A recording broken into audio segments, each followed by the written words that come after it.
Fill in the blanks with correct verb forms. এই টপিকটা মাধ্যমিক 2026 পরীক্ষার সাজেশান। এছাড়াও তোমরা যারা ক্লাস 7, 8, 9, 10, 11, 12 ক্লাসে পড়ছো বা যারা বিভিন্ন রকম চাকরি পরীক্ষার প্রিপারেশান দিচ্ছে তাদের জন্য ভীষণ ইম্পর্ট্যান্ট। আজকে আলোচনা করছি 95 ইন 1974 1974 সাল। মানে আজ থেকে দেখাও একটা পার্টিকুলার সাল বলা আছে 1974 সাল, যেটা আজকে 2025 সাল থেকে বহু যুগ আগে। তার মানে কি বুঝতেই পারছি পাস্ট টেন্সে হবে। প্রথম ক্লু এটা 1974 সাল, তার মানে পাস্ট টেন্স। ঠিক আছে তো, তার মানে প্রেজেন্ট টেন্সগুলো টেনে বাদ দিতে পাস্ট টেন্স হয়ে যাবে। ইন 1974 স্টিফেন হকিং, সে বিখ্যাত বিজ্ঞানী, শূন্যস্থান ব্র্যাকেট আছে was appointed the Lucasian professor of mathematics at Cambridge. তাকে কেমব্রিজের অঙ্কের প্রফেসর হিসাবে নিয়োগ করা হয়। তাহলে এবার বলো সে নিয়োগ হচ্ছে না তাকে নিয়োগ করা হচ্ছে? সে কি নিজে নিজে নিয়োগ হতে পারবে? আমি কি নিজে নিজে কলকাতা ইউনিভার্সিটির ডন হতে পারবো? মোটেই হতে পারবো না। আমাকে নিয়োগ করবে কেউ এসে, তাই না? তাহলে কারোর দ্বারা নিয়োগ করা হচ্ছে, তার মানে প্যাসিভ ভয়েস, তার মানে এগুলো সব অ্যাক্টিভ ভয়েসগুলো আর প্রেজেন্ট টেন্সগুলো বাদ যাবে। অ্যাপয়েন্টস প্রেজেন্ট টেন্স আছে, বাদ চলে গেল। অ্যাপয়েন্টেড সিম্পল পাস্ট টেন্সে আছে অ্যাক্টিভের ফর্ম, তাই এটা বাদ চলে গেল। এখানে বসে ওয়াজ অ্যাপয়েন্টেড। আমি তোমাদেরকে বলেই তো দিলাম 1974 সাল মানে কি পাস্ট টেন্স। এবার বুঝতে হবে কারোর দ্বারা হচ্ছে কি না, তাহলেই হয়ে গেল passive voice.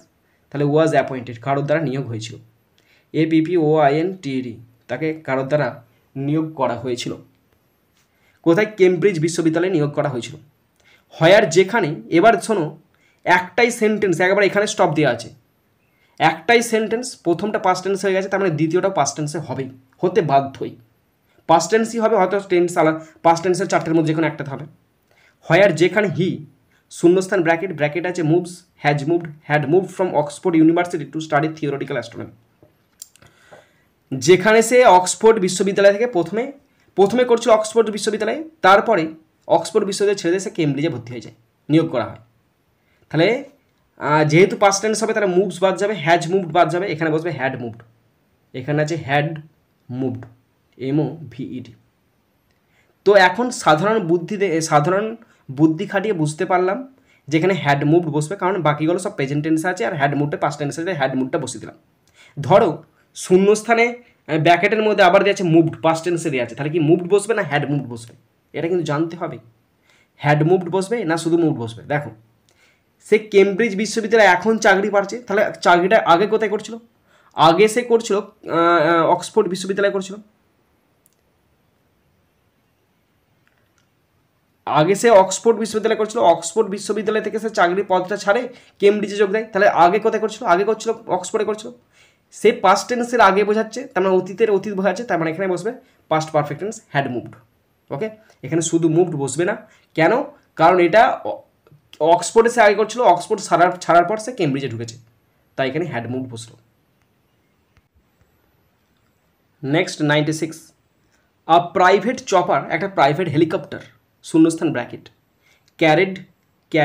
Carry Nepal's tourism minister Rabindra Adhikari and 6 others dash bracket crashing on Wednesday. এই যে ওয়েডনেসডে আমি তোমাদেরকে বলেছিলাম অনেক আগে, যদি কোনো বারের নাম উল্লেখ করা থাকে তো সেই বারটা সবসময় পাস্ট টেন্সে হবে, তার মানে এটা পাস্ট টেন্সে হবে, বুঝতে পারা গেল। এবারে সাবজেক্ট কোনটা? আ প্রাইভেট চপার। তাহলে দেখো এই প্রাইভেট চপার তিনটে ভার্ব আছে, তার মানে ক্যারিটা বাদ যাচ্ছে। কেন? ক্যারিটা পাস্ট টেন্সে আছে, প্রেজেন্ট টেন্সে আছে, তাই বাদ চলে গেল। ক্যারিংটাও ধরো বাদ দিয়ে দিচ্ছি, আর তাহলে ক্যারেট বসবে। ধরো ক্যারেট বসছে, তাহলে প্রাইভেট চপার ক্যারেট বহন করছিল নেপালস ট্যুরিজম মিনিস্টার, নেপালের যে ট্যুরিজম মিনিস্টারকে বহন করছিল রবীন্দ্র অধিকারী যার নাম, অ্যান্ড 6 আদার, আরও 6 জন লোককে বহন করছিল। সেটা ক্র্যাশড হয়ে গেছে অন ওয়েডনেসডে, বুধবারকে ধাক্কা মেরে দিয়েছে। তা ধাক্কা মেরে দিয়েছে পাস্ট টেন্সে, তার মানে পাস্ট টেন্স হবে, তাহলে ক্র্যাশ হবে, ক্র্যাশটা হবে না, আর ক্র্যাশিংটা হবে না, ক্র্যাশড হবে। তার মানে এবার বলো আমাকে সাবজেক্ট কটা? সাবজেক্ট তো একটাই আছে, প্রাইভেট চপার। তাহলে দুটো ভার্ব কী করে বসতে পারে?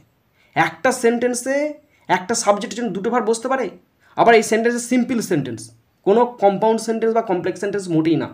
সিম্পল সেন্টেন্সে একটা সাবজেক্টে দুটো ভার্ব বসতে পারে না, বসতে পারে না, তার মানে পুরোটাই ভুল গেছে।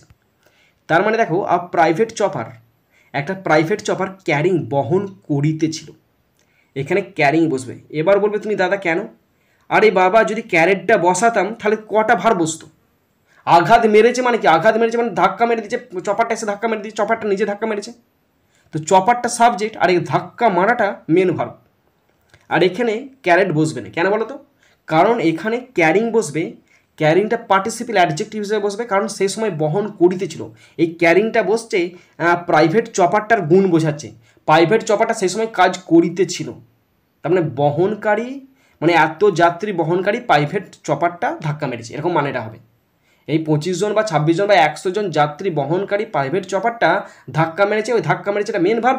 আর বহনকারী, এই বহনকারীটা পার্টিসিপেল অ্যাডজেক্টিভ, তাই এখানে ক্যারিং বসলো, প্রেজেন্ট পার্টিসিপেল ক্যারিং বসলো। এবার তোমরা বলতো দাদা পাস্ট পার্টিসিপেল বসতে পারে না, পাস্ট পার্টিসিপেল বসবে না, কেন বলো তো? কারণ তখন কাজটা করিতেছিল, মানে পাস্ট টেন্সে তারা কাজটা ঘটাচ্ছিল, করিতেছিল, তাই এখানে শুধুমাত্র ক্যারিং বসবে, পাস্ট পার্টিসিপেল বসবে না। পাস্ট পার্টিসিপেল যদি বসতো তাহলে মানেটা হবে বহন করেছিল, এরকম বোঝাচ্ছে, কিন্তু এরকম হবে না, মানে বহনকারী প্রাইভেট চপারটা ধাক্কা মেরে দিয়েছে, এরকম হবে। তাহলে এখানে মেন ভার্ব হবে ক্র্যাশড, CRASHED, ক্র্যাশড মানে ধাক্কা মেরেছে, প্রাইভেট চপারটা নিজে ধাক্কা মেরেছে তাই ক্র্যাশড বসে গেল। আর ক্যারিং মানে বহনকারী, তার মানে বহন করিতেছিল তাই ক্যারিং বসলো, আর এখানে প্রাইভেট চপারটা ক্র্যাশড করে দিচ্ছে তাই V2 ক্র্যাশড বসলো।